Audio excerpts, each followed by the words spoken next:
vainqueur. Dis-le maintenant à ton voisin, tu es plus que vainqueur. Parce que tu es arrivé jusqu'à la fin de ce programme. Est-ce que tu lui as dit?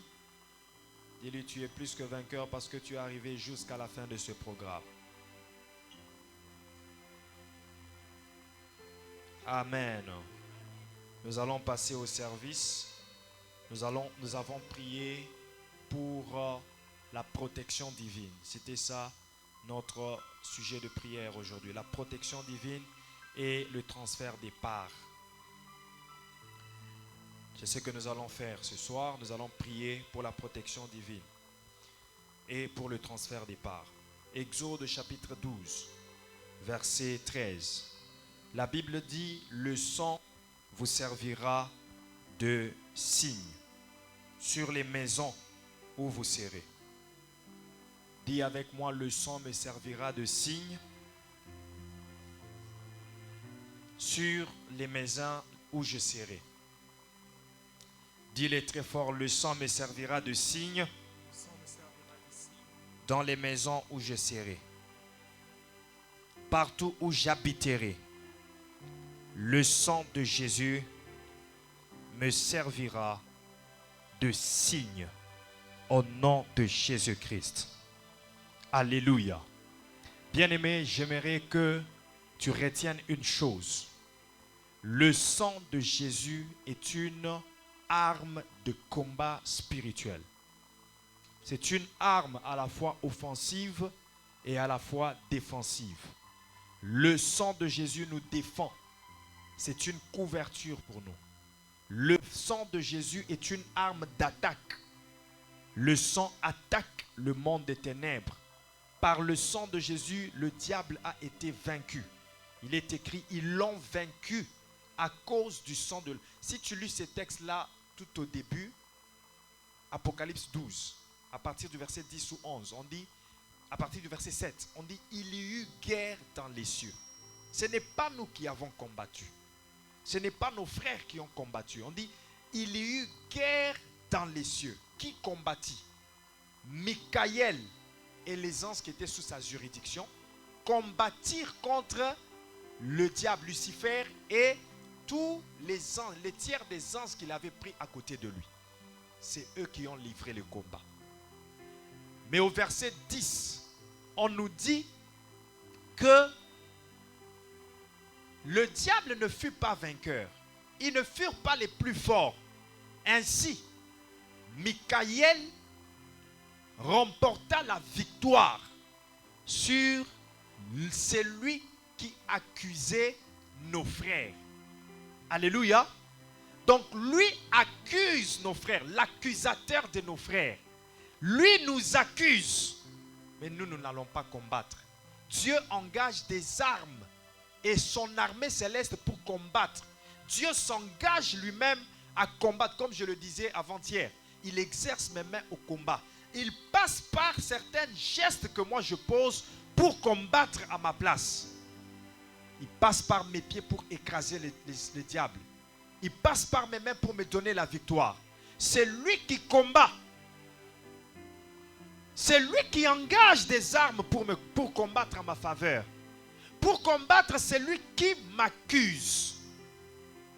Mais quand il finit de combattre, il prend la victoire et il me donne.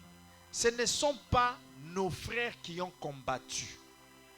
C'est Michaël et ses anges qui ont combattu. Mais verset 12, verset 11, ils l'ont vaincu. Qui ont vaincu? Nos frères qui étaient accusés. Ils n'ont pas combattu, mais ils l'ont vaincu. J'aimerais dire à quelqu'un, même si tu n'as pas combattu, c'est toi qui vas remporter la victoire. Je n'ai pas entendu cet amen-là.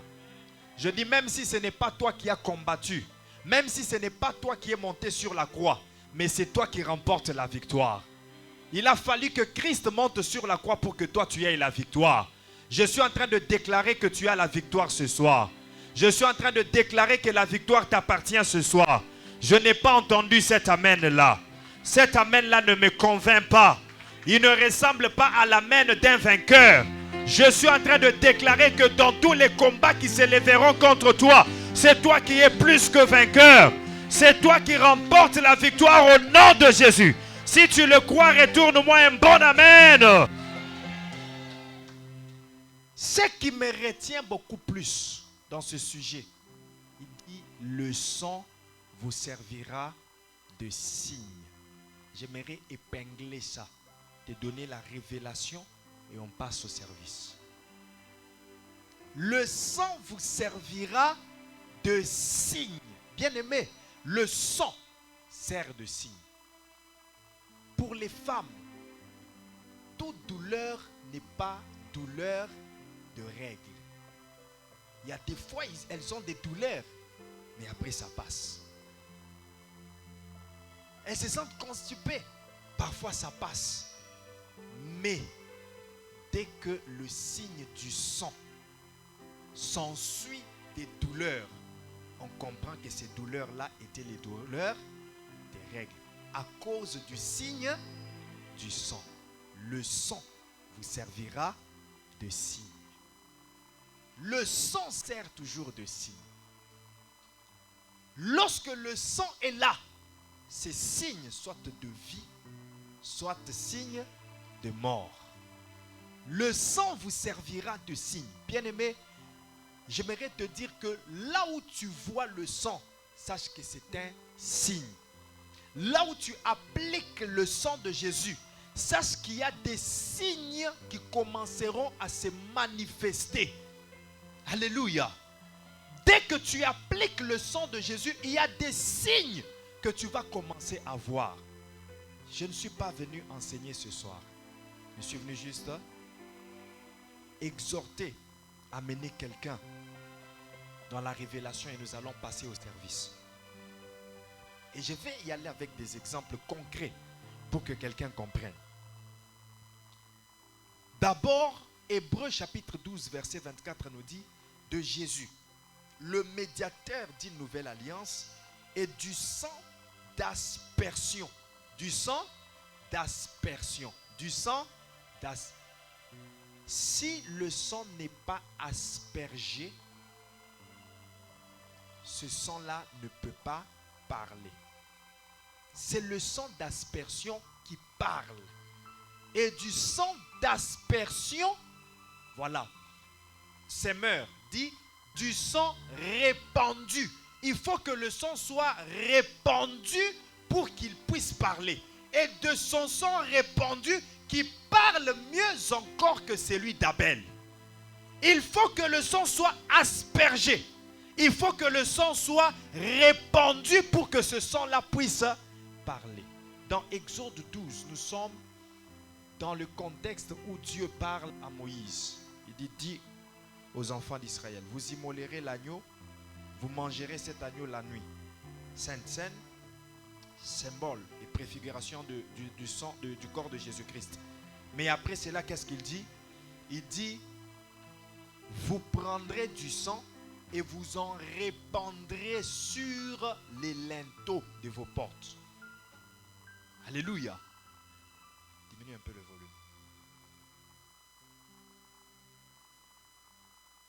Vous prendrez le sang et vous en répandrez sur les linteaux de vos portes.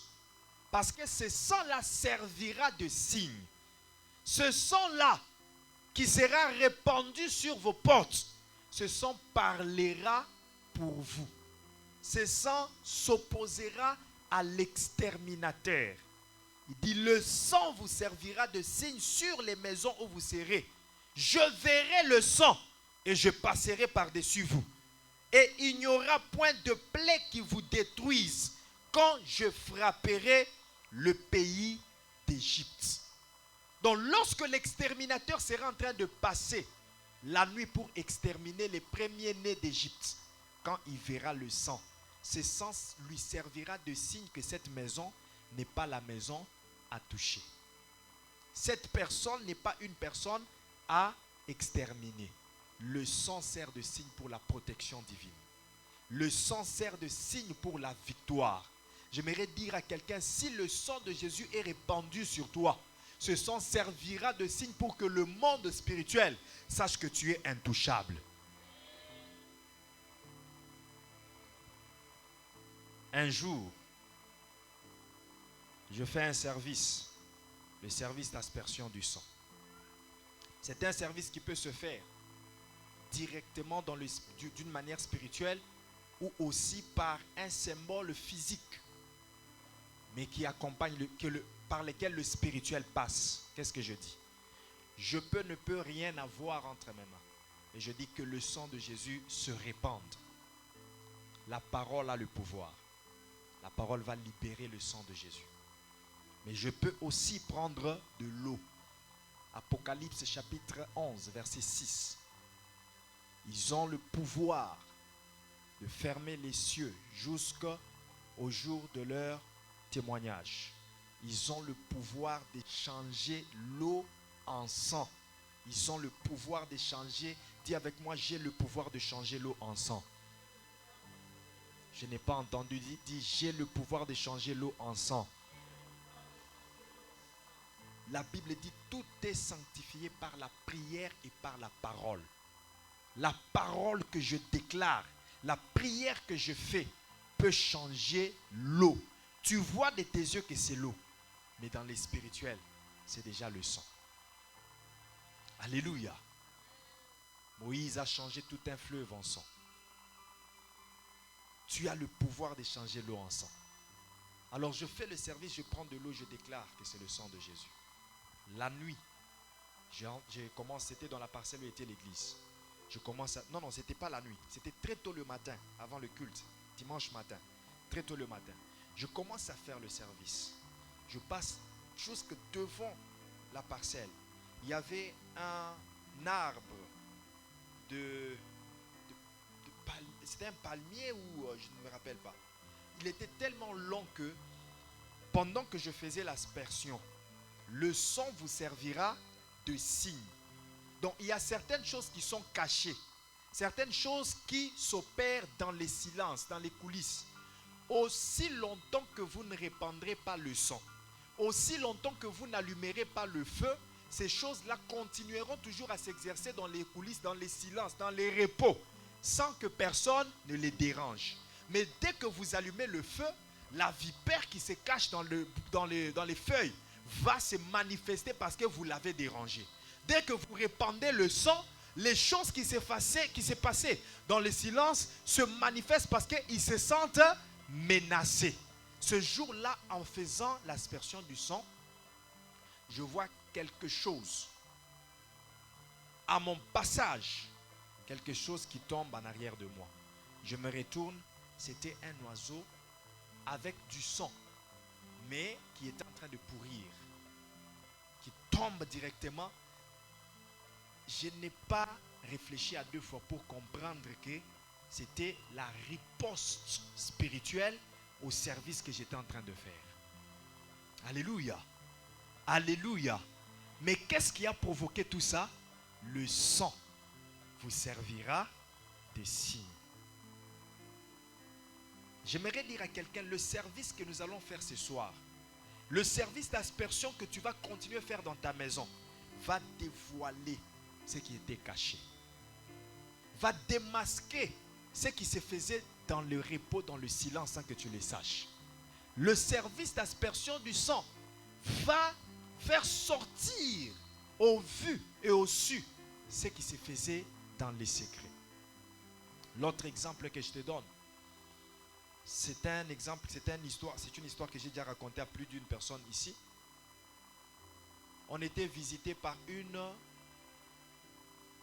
troupe de chiens pendant une semaine.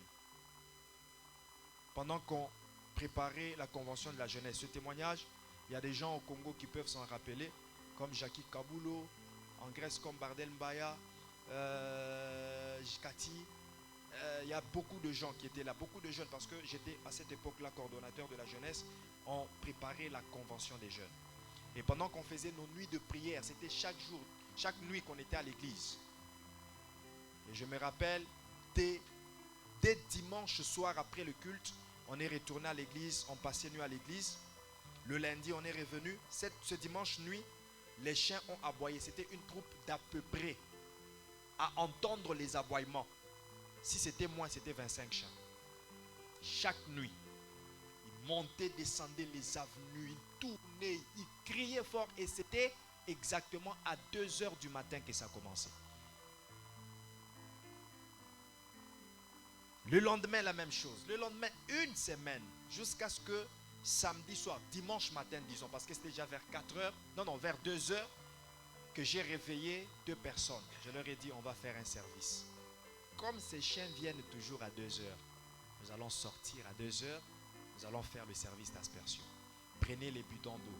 Ils ont rempli à peu près 5 ou 6 bidons de 5 litres d'eau. On était à 3. On a commencé à prier. On déclare que c'est le sang de Jésus. Le sang vous servira de signe. On a pris de l'eau. Le sang. De l'eau qui était transformée en sang. On est sorti. À 2 heures. Rebaba, shaba, rababa. Reba. Sur toutes les avenues où les chiens passaient. On faisait ces services. Rebaba, baba, toutes les avenues environnantes. Depuis ces jours-là. Depuis cette nuit-là, on n'a plus entendu un seul chien aboyer.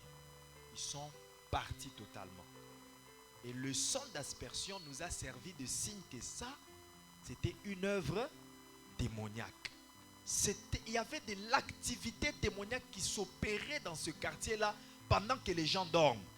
Le sang vous servira de signe. Lorsque vous répandez le sang, sachez qu'il y a des signes qui vont s'en suivre pour vous attester que la victoire est dans le sang de Jésus-Christ. Et plus tard, 1 mois après ou 2 mois après, je rencontre un jeune garçon. Je commence à parler avec lui. Et pendant qu'on parlait, il me disait, vous savez que votre église, vraiment, je bénis Dieu parce que votre église est dans ces quartiers. Moi, j'allais mourir. Il dit, comment ça, tu allais mourir? Mais si tu invites à l'église, tu ne viens pas? Oui. Moi, j'étais parti à Lemba Terminus avec mon ami. Mon ami m'a amené dans une maison, là, je ne savais pas c'était qui. J'ai rencontré des gens, je voyais des gens se suspendre en l'air comme ça. Et puis un vieux papa est sorti, m'a donné un livre. On va lire. Je suis entré avec le livre dans la maison. J'ai commencé à lire le livre. Dès le jour où j'ai commencé à lire le livre, j'ai senti que ce n'était pas mon livre. Est-ce que tu peux diminuer le piano? Parce que je suis en train de me battre avec le bruit pour avoir la concentration. Donc j'ai besoin d'un son vraiment sourdine. Là ça va.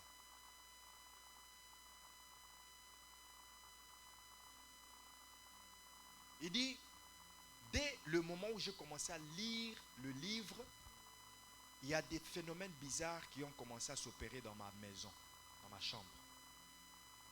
Et je me suis dit, non, ce n'est pas mon livre, je dois arrêter. J'étais à la 2e page. C'est ce qu'il me dit. À la 2e page. J'ai dit, non, je dois aller retourner ce livre. Il a arrêté de lire le livre. Il a dit, il doit aller retourner le livre. Il n'avait pas encore retourné. Et tellement qu'il a arrêté de lire le livre, chaque 2 heures, pendant que les aboiements se faisaient dehors, il voyait une masse de gens venir le faire sortir de la maison. Venir le chercher, le menaçant pour le tuer. Il se battait avec eux, mais il n'avait pas la force. Je dis, ah bon? Moi, je me rappelle du service. On a fait le service. Et pourtant, pendant qu'on faisait le service, on était en train de délivrer quelqu'un sans le savoir. Le sang vous servira de signe. Alléluia. Le sang d'aspersion nous sert de signe. C'est une arme qui nous défend et qui combat aussi en notre faveur. Alléluia. J'aimerais te dire qu'en rentrant à la maison, tu as ta bouteille d'eau, non? Tu es venu avec. On va prier pour ça. En rentrant à la maison, asperge dans tous les coins de ta maison, même sous le lit. Je vous donne un témoignage vrai. Un jour, un homme de Dieu, mon grand-père dans la foi, le révérend Dayo Samuel, à son arrivée, récemment arrivé à Kinshasa, venant de Nigeria,